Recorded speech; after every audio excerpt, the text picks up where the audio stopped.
E aí, seus geeks, tudo certo? Eu sou Marcos Veloso, vamos para mais um Nexus Room, dessa vez para falar sobre o sétimo episódio, o penúltimo, né? Episódio da segunda temporada de Demolidor Renascido. E para bater esse papo aí comigo está ele, Thiago Novaes. E aí, Ti? Fala aí, Marcão. Fala aí, galera. Como dizem os jovens, muita aura foi farmada nesse episódio, hein? Nossa! Por Foi. vários personagens, inclusive. Não só Vários um. personagens, vários personagens. E, bom, para começar então, vamos falar um pouquinho do Wilson Fisk, percebendo que a Heather tinha roubado a joia, né? Porque a joia da Vanessa era um brinco, acho, né? Tinha o par, ela pegou um, ele deu o outro para ela ali.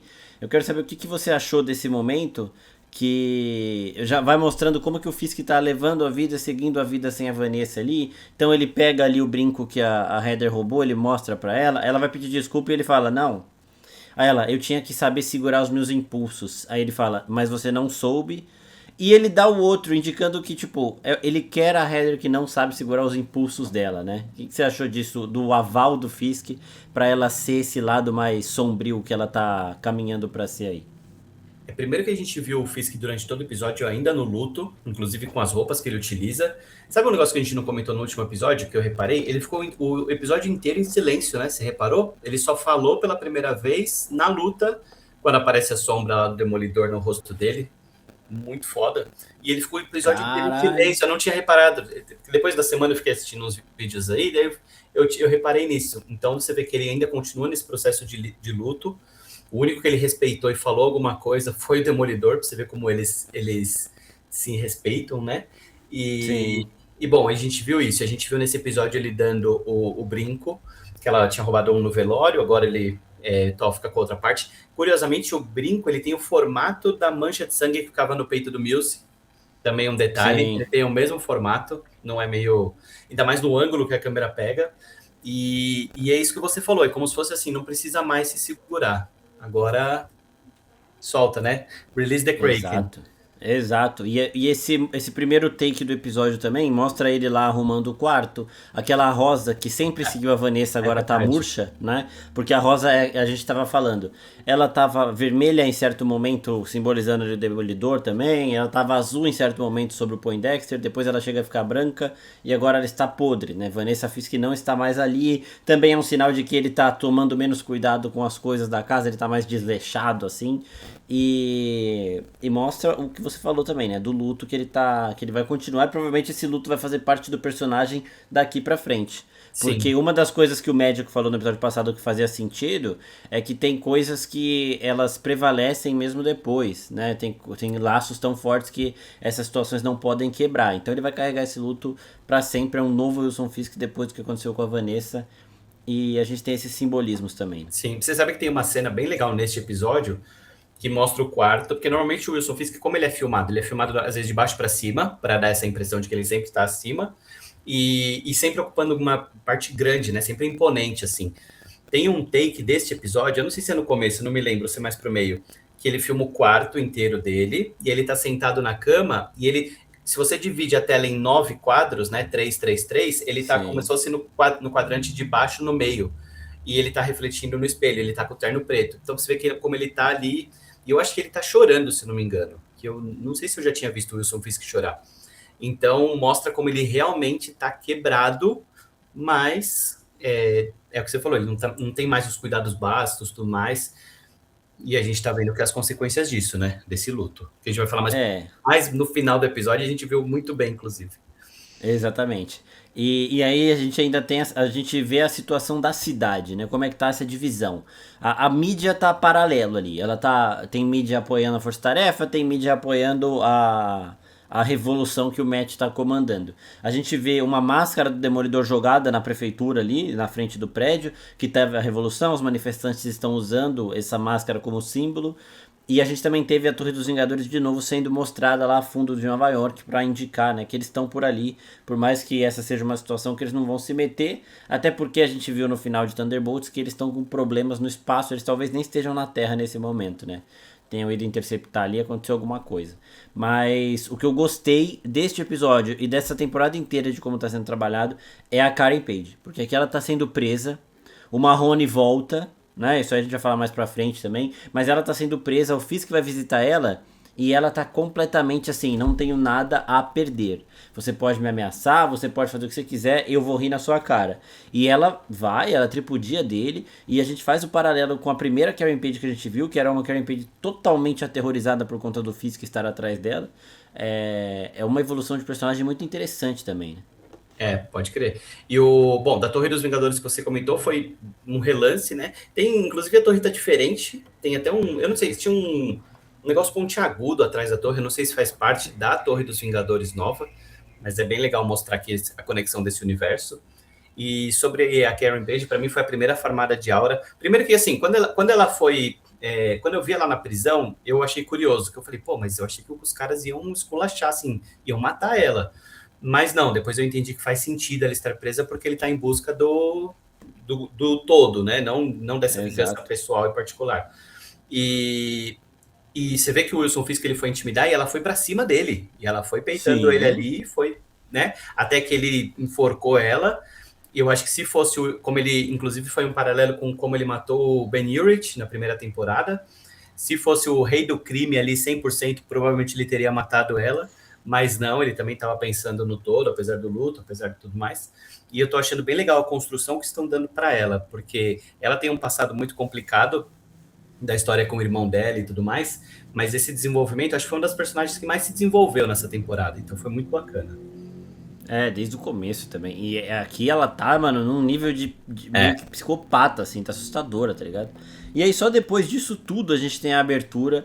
E aí a gente tem a Jessica Jones indo cobrar o Charles, né? Que invadiu a casa dela com um monte de cara armado. A gente falou semana passada que aqueles caras não eram do Fisk. O do Fisk é a Força Tarefa, eles têm um uniformezinho, aquela galera não, era da CIA. E aí aqui nessa conversa a gente tem coisas interessantes. Primeiro que ele confirma que a Jessica Jones e o Luke Cage estão juntos. Segundo que ele também confirma uma coisa que já estava confirmada quando a gente falou no episódio passado, que a Jessica fala que outros aceitaram o convite, que o Luke Cage aceitou. Né? A gente tinha falado isso na semana passada, mas aqui foi totalmente confirmado. E o Luke Cage está numa situação tão isolada do resto do mundo, uma missão tão secreta, que a Jessica Jones, a mãe da filha dele, não tem contato com ele, a não ser pelo Charles. Né? Então, e vai estar o Danny Rand junto com ele aí. Eles estão fazendo a parte suja das missões da Valentina, que é o que a Helena fazia antes dos eventos de Thunderbolts. Né? Basicamente isso. Foi bem legal essa conversa dos dois. E ele ainda dá uma tripudiada na Jéssica falando que os poderes dela estão falhando. é, Falando que ele não queria matar ela, não. Foi um mal entendido, né? O que você achou aí? foi uma linha, foi um diálogo curto, mas com bastante. Primeiro que ele abriu uma caixa de perguntas para mim, assim. E, e segundo que realmente tudo isso que você falou se confirmou, a história do Luke Cage e tudo mais. Eu fiquei curioso porque assim, essa invasão na casa dela para mim tá um pouco mal explicada ainda, eu não entendi. E aí, eles iam matar ela? Para quê? Então, eu honestamente acho que faltam respostas ali. Não sei se você entendeu alguma coisa. Eu acho que ele quis jogar ela pro Fisk também. Sei lá, eu acho que ele sabia o que ia acontecer, ele sabia que ele não ia conseguir matar ela. Eu acho que matar a esposa do Luke Cage, que tá trabalhando com você, ia ser um tiro na perna, assim, sabe? Também. Então acho que ele quis irritar ela pra ela entrar na parada também, Pode porque ela, ser. ela acabou entrando, né? Querendo ou não. Isso faz sentido, até porque ele sabe que ela ia se virar, né, de alguma maneira. Então, acho que essa explicação Ela eu não tem compraria. jurisdição, tá ligado? Eu Ela não tem compraria. jurisdição. Sim, sim. Porque assim, se o Luke Cage está trabalhando com o Charles, né, que trabalha para Valentina, tem uma saga nos quadrinhos, eu não conheço, tá? Eu vi num vídeo de referências aí hoje de manhã, que eles falam que tem uma saga de um Heróis de Aluguel. Tem tipo Sim. Dark Avengers, tem um monte de coisa e tem os Heróis de Aluguel. E o Luke Cage, a gente sabe que no final da temporada dele, lá da série dele, ele fica tomando conta do clube e tudo mais. Eu não sei se eventualmente ele está fazendo parte de uma equipe de heróis de aluguel, que é diferente de um Black Ops, uma operação que pode envolver, sei lá, tipo o Esquadrão Suicida da vida, né, um Thunderbolts. Pode ser que ele esteja envolvido nesse tipo de coisa. Não sei se a Marvel vai trabalhar tudo isso ou se simplesmente ele vai aparecer na terceira temporada e é isso, ela tava lá e vai explicar o porquê que tava. Mas pode ser que eles repliquem, se inspirem e façam uma adaptação dessa saga de heróis de aluguel. E até seria interessante, pensando que agora a gente vai ter um monte de herói que eles devem se juntar, então cada um ali vai ter o seu plot, né? Exato, é um plot que as pessoas já imaginavam que ia ter pro Luke Cage e pro Danny Rand em algum momento. E eu acho que faria sentido a Marvel pegar essa ideia, mas trabalhar como se tivesse uma relação com a equipe da Valentina. Juntar umas duas estruturas dos quadrinhos em uma coisa só para adaptar, que é o que eles estão fazendo com a Heather Glenn. Pegaram uma personagem, pegaram um fundo de outra personagem e juntaram numa coisa só. É isso Eu aí. acho bem possível. E eu achei cuzão do Luke Cage falar pro Charles que a Jessica tava com problema dos poderes. Porque ele fala assim, um passarinho me contou que os seus poderes estão falhando. Foi o Luke Cage, Sim, né? sim. Porque não teria como ele saber. E ela fica meio puta, tipo, caralho, né? Mas assim, eu acredito que o Luke Cage seja meio manipulável a ponto dele ter acabado soltando isso sem intenção. Eu Sim. acho que ele não chegou pro cara e falou, os poderes dela estão falhando. Tipo, não, pô. É, não Acho que ele sabe acabou soltando sem querer. ou sob que circunstância ele soltou essa informação também, acho que tudo vai ser explicado. Uma coisa que, bom, isso a gente vai falar mais pro final, ou até no próximo episódio sobre expectativas para a terceira temporada. Mas eu acho legal, assim, começar a desenvolver plots paralelos com outros vilões, né? Porque a gente já viu muito do Wilson Fisk. Mas eu vou deixar esse assunto para a gente debater no próximo episódio. Sim.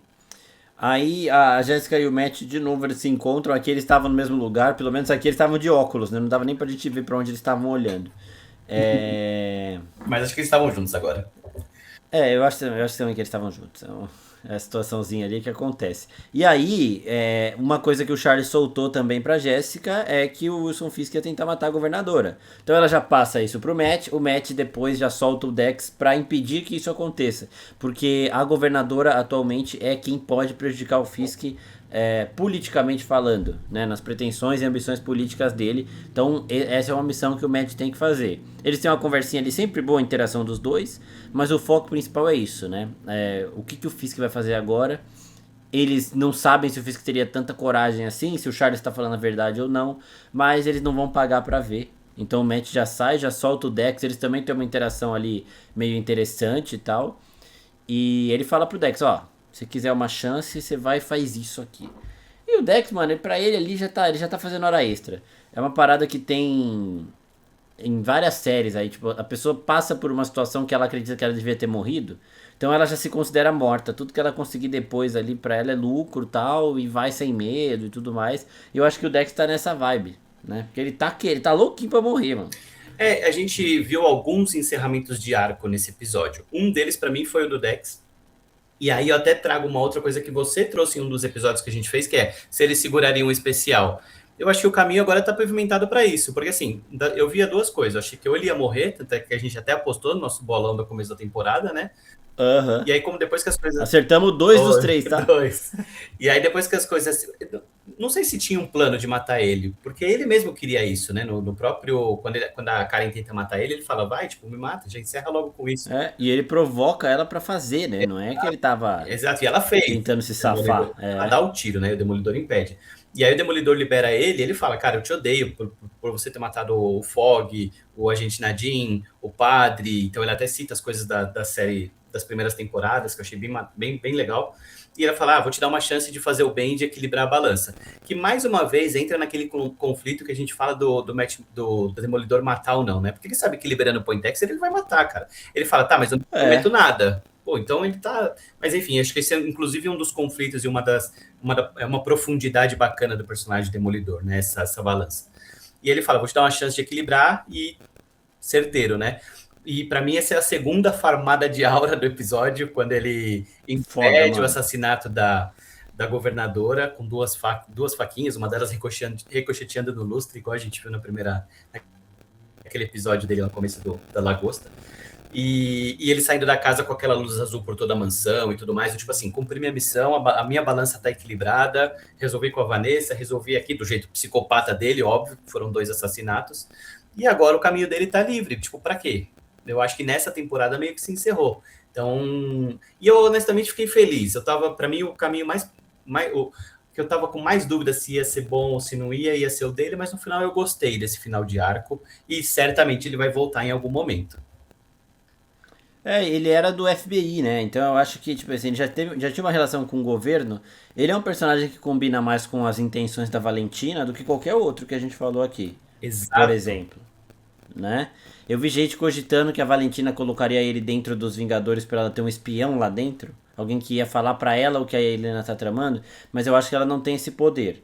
A Helena, ela não é idiota, ela conhece a Valentina, ela não ia ser tão ingênua a ponto de deixar alguém nessa posição entrar. Mas o Poindexter fazer o que a Helena fazia pra Valentina, Isso, especificamente falando, antes do. porra, Exato. eu acho que combina total, mano. Até porque era do interesse da CIA também manter a governadora viva, porque o Fisk atacou eles. Sim. Era do interesse da Valentina, tanto que o Charles passa essa informação. Então, o Dex acabou ajudando a Valentina, talvez ele receba uma visitinha aí pra ter esse rumo a partir daqui em outros projetos. E aí caberia um especial, alguma É. coisa assim. Eu não sei se esses personagens vão aparecer nos filmes. Eu gostaria muito, mas eu acho Eu acho difícil. que. Eu acho Mas que se aparecer vai ser naquele, tipo, um ultimato da vida onde junta todo mundo e o cinema vira um estádio. Porque o Justiceiro tá no Homem-Aranha, né? Então, não tá muito longe, exatamente. Mas acho que eles vão pincelar bem os personagens que eles vão colocar nos filmes. E eles vão construir esse universo paralelo. Mas funciona muito como a Helena antes dos Novos Vingadores. E pode ser realmente uma nova equipe da Valentina. Agora, com essa ação dele, tipo, a governadora não morreu, para mim, o Fisk politicamente acabou. acabou. Ele acabou. Até porque ela sabe que foi ele que tentou matar Foi ela. ele, e ela já tinha, antes, ela já tinha avisado que ia revogar a licença dele lá do Porto, e ela é a única que tem poder político para fazer isso. Então o Fisk, ele acabou. E aí vamos ver como que vai se desenrolar na terceira temporada. Isso explica a parte que a gente viu no trailer do Homem-Aranha e tudo mais. E eu acho que explica um eventual afastamento do Fisk nas próximas temporadas para dar lugar a outros vilões nesse momento. Sim, sim, também acho. Porque são 5 temporadas carregando, né? Por mais que Exato, é seja muita. um vilão icônico do Demolidor, ele tem outros vilões. Não, e não só aí, né? Ele apareceu no Gavião Arqueiro, no Echo e tudo mais, então vai desgastar. Então é bom de sair de cena um pouco, porque apesar de ser você falou, um puta vilão, uma hora desgasta. Então deixa ele lá e vamos ver o que. E o Demolidor tem muito vilão da hora, né? Todo essa galera tem. Exato. E aí a gente volta pra Karen Page na prisão, o Brett Mahoney volta, mais um retorno, né? Não mudaram nenhum ator, é bem legal porque o Brett lá na primeira temporada ele era um policial, o mais baixo na hierarquia. Só que ele recebe os louros da prisão do Fisk, né? Então ele consegue uma ascendência boa aí. E agora ele já é detetive e tal, não sei o que, ele é bem influente. E aí ele tira a Karen pra Karen conversar ali com o Matt. Eles chegam à conclusão disso que a gente falou no começo aqui, de que o Fisk quer fazer tudo dentro da lei, pra não deixar, pra meio que matar a revolução. É, Da dentro da lei. lei, exato. Pra quem assistiu Nuremberg, que é um filme que lançou esse ano com o Russell Crowe, é basicamente isso que aconteceu com o nazismo. Eles derrotaram a Alemanha na Primeira Guerra, a Alemanha voltou mais forte. Na Segunda Guerra, eles quiseram acabar com a Alemanha dentro da lei. Então eles pegaram os remanescentes e colocaram para serem julgados. Fizeram tudo certinho ali. Pra não restar depois. Ah, não vai voltar mais forte. Ah, eles não vão se livrar, criar uma narrativa deles pra passar de vítima. Não. A gente vai mostrar que eles são os vilões de uma vez por todas, pronto e acabou. É isso que o Fisk quer fazer, só que a diferença é que Nuremberg realmente teve um julgamento e tal. O Fisk ele tem juiz, ele tem promotor, ele tem todo mundo embaixo dele, então ninguém vai ousar conduzir o julgamento de uma outra forma. E o Matt vira pra Karen e fala: eu vou fazer o sacrifício, vou abrir mão aqui dos meus. Vou cruzar o Das limite, minhas né? limites. Vou cruzar os meus limites aqui uma vez, mas não é o que você tá pensando, ou seja, não vou matar ninguém. E ela fala: não, você não pode.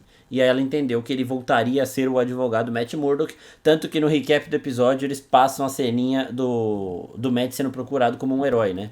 O advogado Matt Murdock tá desaparecido depois de ter salvado o Wilson Fisk e tudo mais. Então ninguém sabia onde ele estava.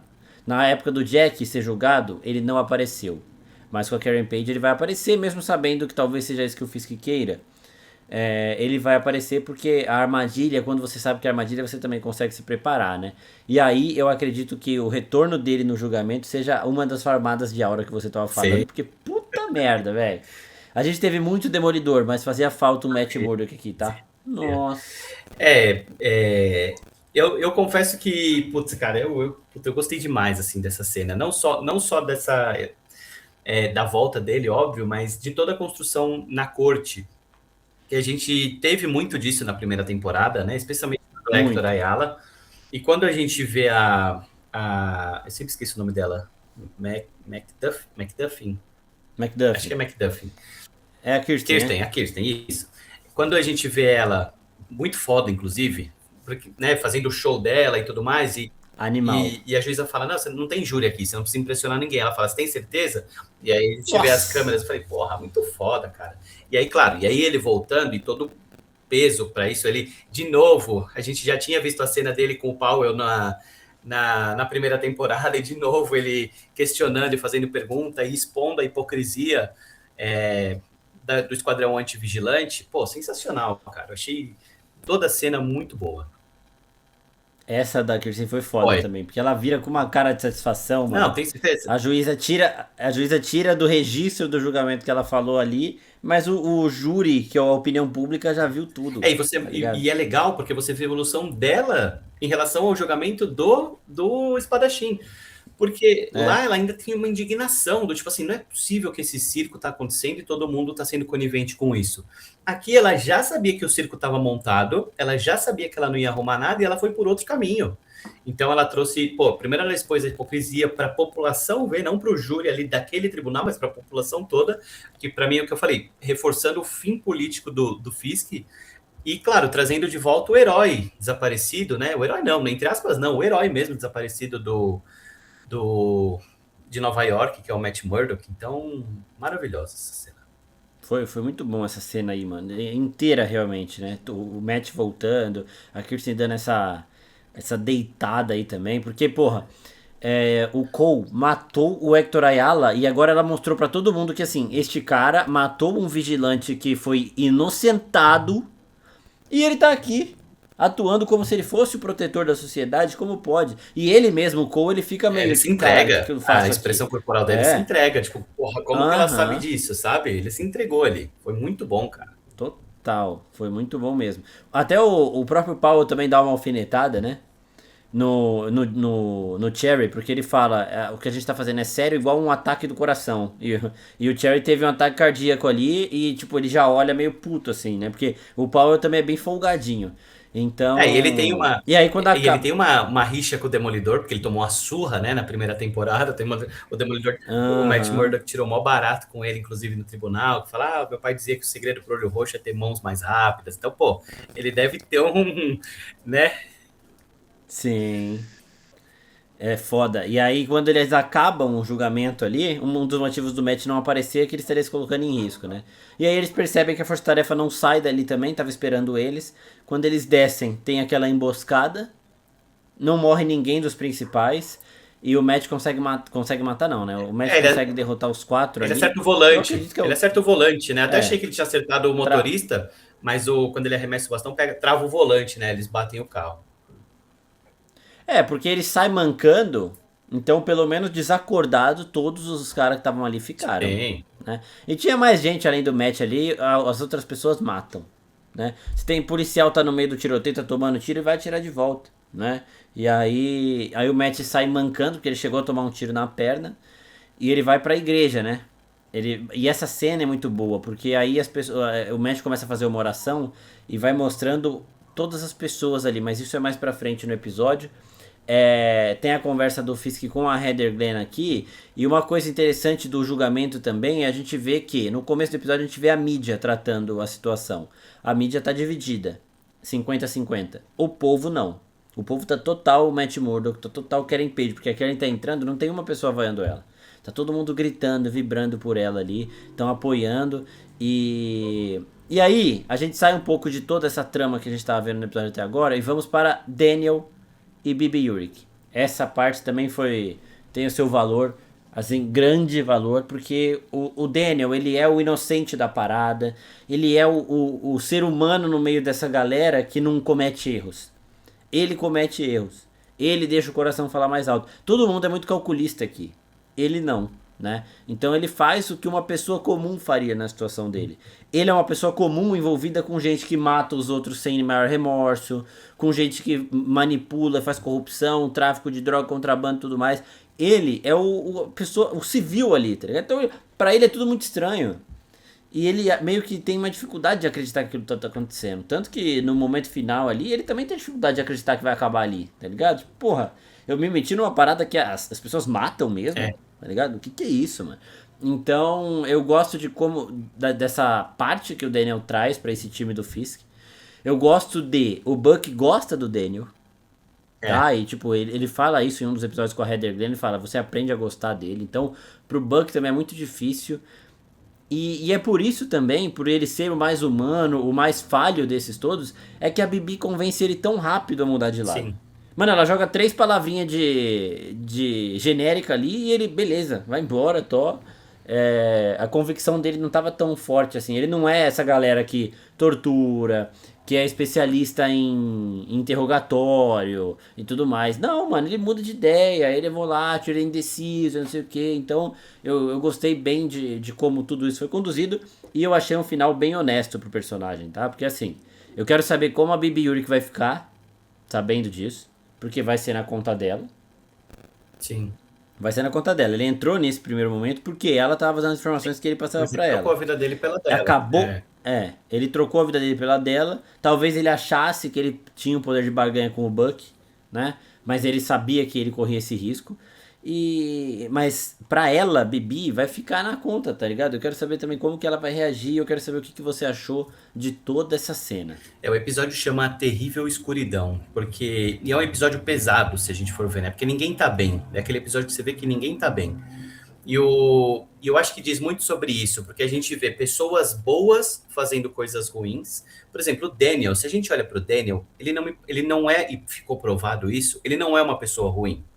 Ele é uma pessoa Não. boa, envolvida com coisas ruins. E quando ele se dá conta disso, ele entendeu que ele não tinha saída, que é quando ele faz a escolha entre praticamente ele e a Bibi Urich. Por um outro lado, você vê a Heather, que é uma pessoa boa, que agora vai começar a fazer coisas ruins também, mas fazendo de fato, deliberadamente por todo o trauma que ela sofreu.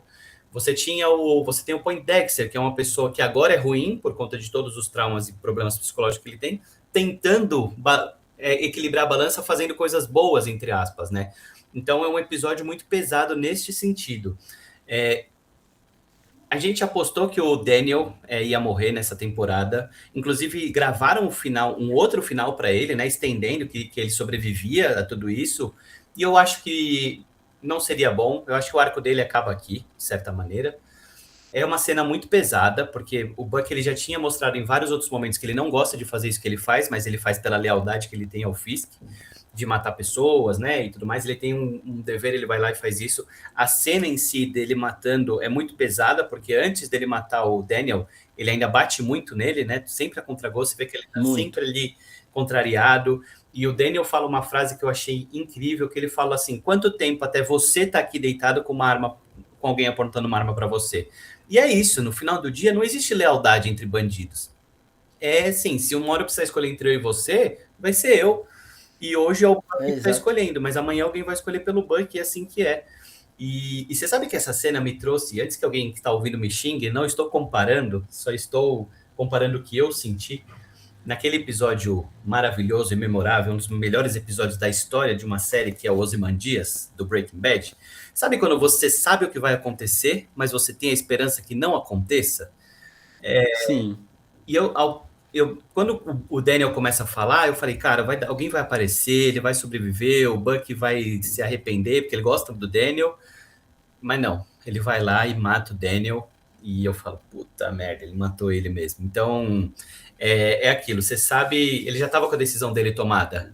Na verdade, o Daniel só durou o que ele durou vivo, porque o Buck não queria fazer aquilo, mas ele sabia que ele teria que fazer É. aquilo no final. E foi o que aconteceu. Então, assim, no final, mais um que acaba assim, acaba o arco do Daniel. Eu acho que foi um personagem bastante complexo, um personagem. É aquilo, você tá no. Você é uma pessoa boa no lugar errado, e quando você se dá conta disso, você entende que aquilo te toma. E essa foi. Acho que no final ele ainda teve uma redenção de ter salvado a Bibi Rich. E honestamente, cara, quando ela descobrir isso, porque já, pô, ela já tá ali por causa do tio. Agora vai ter esse peso da morte do Daniel nas costas dela. Você vê que quando ele pede para ela ir embora, ele fala assim, faça valer, né? Ele fala, make it count, tipo, faça valer a pena. Como quem diz, eu escolhi deixar você sobreviver porque eu sei que eu vou morrer. E aí vamos ver como que ela vai fazer valer a pena. Não tenho a menor ideia. Não consigo nem Exato. imaginar o que ela pode fazer, mas ela tem que fazer valer a pena. Ah, eu acho que ela tem material pra dar uma quebrada. Mas assim, o Fisk já tá acabado politicamente falando, então não Mas tem tá muita cachorro coisa que ela morto, vai né? fazer a Ela vai mais. estar cachorro morto. Tem que... Mas E assim, em relação a essa conversa do Daniel com o Buck também, é uma coisa que tem no filme da bailarina, por exemplo, que é o derivado de John Wick lá com a Ana de Armas. O treinamento dela acaba quando ela pega uma ex-agente, que era ali da Rusca Roma, mesmo lugar dela. As duas têm que montar uma arma e a aluna ganha, né? Ela consegue se formar se ela mata a outra antes, né? E a mulher olha, a que é levada pra ser o teste, ela olha e fala, eu virei o teste? Aí ela olha pra bailarina, pra personagem da Ana de Armas e fala, quanto tempo até você estar aqui no meu lugar? Que é basicamente isso que o Daniel fala pro Buck também, né? Você está iniciando agora o seu lado, você agora é útil, mas vai chegar um momento que você não vai conseguir mais fazer o que você faz, você vai deixar de ser útil, e aí a gente vai trocar os lugares aqui. Então vai chegar alguém mais novo que vai tomar o seu lugar. E o Daniel também, o Buck também, ele tava puto, porque ele sabia que era ou a Bibi ou o Daniel. E ele tentou tirar de todos os jeitos do Daniel onde a Bibi tava. Porque se ele tivesse que ir atrás dela na puta que pariu, ele iria, porque ele conseguiria evitar que o Buck morresse ali, ele ia pegar a Bibi e pronto. Porque pra ele a Bibi não significava nada. E ele não consegue. Né? Nesse momento o Daniel ganhou, diríamos assim, porque o Daniel queria proteger a Bibi, o Buck queria proteger o Daniel, mas pra isso ele tinha que achar a Bibi. Então, por isso também que vai doendo tanto nele, por isso que ele alonga o máximo que dá pra ver se num último momento o Daniel solta alguma coisa que pode ajudar ele. E é isso também, né? Eles tinham gravado uma cena que o Buck não atirava e falava pro Daniel fugir. Só que, gente, núcleos se encerram. Se o Daniel fugisse, ele ia aparecer quando? Qual seria a utilidade do personagem pra essa história? Não ia aparecer mais. Tipo, aí tem que ter coragem realmente de mostrar as consequências. Tem consequências fazer. Ele está mexendo com um mafioso. A gente falou no episódio passado de várias referências a Poderoso Chefão aqui. O Fisk se comporta dessa forma. Não tem volta isso, entendeu? E ele sabia, ele fez uma escolha. Ele é um Gandolfini, porra. O cara sabe o que é máfia, tá ligado? E então, assim, eu achei muito pesada essa cena mesmo. E aí que entra a parte do Matt rezando. Enquanto o Matt tá rezando na igreja, a gente tá vendo a Heather e a Karen Page. E a gente tá vendo o Buck e o Daniel. E a oração do Matt tá narrando esses acontecimentos, sabe? Então, essa cena ficou mais pesada por conta disso tudo. Em paralelo com esses dois, a gente tava tendo a Heather e a Karen Page, uma fazendo os mind games com a outra. A Karen é formada nisso, tal, mas a Heather é formada nisso. O trabalho dela é entrar na mente das pessoas, mas a Karen Page se sai muito bem, né? Se sai muito bem e ela ganha essa, né? Porque a Heather fica tipo, primeiro que a Karen começa a usar a parada do o seu ex tá comigo agora, tal, ele me ama mais. Inclusive o Matt chegou a falar a Karen pra Heather, o que deve ser pior ainda pra ela, né? Porque assim, não é só o fato do Matt estar com a Karen agora, é o fato de que quando ele estava com a Heather ele ainda soltou um Karen na cara dela, tá ligado? Isso daí já pega. E aí depois a Karen ainda sente pena da Heather, que desde o que aconteceu com ela na primeira temporada, ela odeia essa possibilidade de alguém sentir pena dela. Né? E aí ela. Aquele momento foi foda. foi. Ela, não sinta pena de mim, Karen, tarde demais. Tipo, já tô morrendo de dó de você, coitada. Foda. Nossa, aqui ela Dona. ganhou foda. E é legal, essa cena foi um pouco, acho que antes, foi antes, né? Foi mais pro meio do episódio. É legal que, claro, a Heather fica possessa. As duas têm dois gatilhos, né? A Karen usou esses gatilhos que você comentou. E quando a Heather fala do Frank Castle, a Karen também fica muito sentida, porque ela também tem uma conexão muito forte.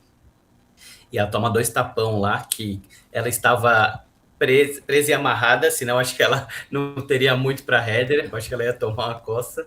E Ia pra mas cima, enfim, já mostra que a Heather não tem mais filtro, tanto é que quando ela faz tudo isso, ela para o gravador, ela estava gravando a conversa mais uma vez, para entrar naquilo que a gente já viu com o espadachim, ela ia colocar lá nos relatórios oficiais, que é todo aquele processo, aquele circo armado para condenar a Karen, mas ela para o gravador ali e você vê que ali ela tira a máscara profissional, né? Você vê a ironia, ela tira a Exato. máscara profissional dela e ela tá cada vez mais music. Ah, uma outra curiosidade, no último episódio, foi no último episódio que a Heather chora? Acho que foi. A lágrima dela fica no formato do sangue do Muse.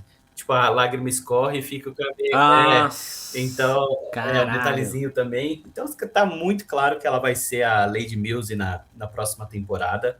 E não tem mais amarra nenhuma. E essa foi a principal prova.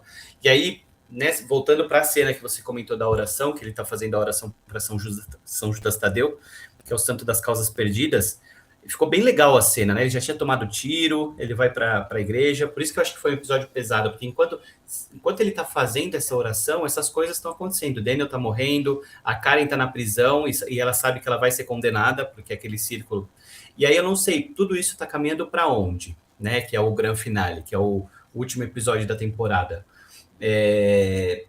Tudo foi cavado para o que vai acontecer. Eu não sei se pode haver uma revelação de identidade do Matt Murdock, que isso a gente já viu nos quadrinhos. Eu não sei como que eles vão livrar a Karen dessa condenação. Enfim, tem um monte de pergunta em aberto que esse episódio deixou. E, pô, tô curioso para ver. Eu gosto também que tem o reflexo do Muse de Tem o novo, né? reflexo, é verdade. No momento que a Heather. Toda vez. É aquilo que a gente falou no episódio anterior. A câmera mostra um rosto e quando ela vira para perfil, ela mostra ela internaliza mais a situação da Heather ali. Então no episódio anterior, quando ela enforca o Buck, o rosto dos dois tá meio apavorado. Quando vira a câmera para perfil dos dois, os dois estão rindo. Sim. Né? E a gente vê o Muse lá no fundo. Então, isso daí é uma coisa que a gente já fala aqui desde a primeira temporada, caminhou bem, é um bom arco, assim. De novo, eu estou curioso para ver quais serão as formas da Heather fazer o que o Mills fazia. Porque ela não é habilidosa nesses termos de matar Sim. pessoas, né? Ela tem esses métodos dela, ela pode ter situações ali onde ela paralisa alguém com algum tipo de remédio e tal, não sei o que. Mas crueldade não vai faltar. Ela não vai passar por um treinamento de Electra de 6 meses de intensivão e sair dando facada em todo mundo. Nem espero, Mas né? eles vão lidar bem Nem com quero que isso. aconteça isso, né? Ah, Porque ela tem é. outros meios de aterrorizar as pessoas. Acho que vai ser mais, eu acho que vai ser mais voltado assim, vai ser mais um terror psicológico, alguma coisa nesse sentido, Exato. não violência, né? O Muse dela é o vilão que não tem essa trava psicológica pra, tipo assim, de ir além, sabe? Que é o que o Fisk realmente fala pra ela, que eu não preciso de você segurando seus impulsos. Ela, sem segurar os impulsos, ela vai ser capaz de fazer as coisas que o Muse fazia. E não é o capaz de habilidade física pra isso, é habilidade Sim. psicológica. É trava psicológica que ela não vai ter, então por isso que ela é perigosa. Tipo assim, não é porque você pode matar alguém que você vai matar alguém, tá ligado? E ela vai.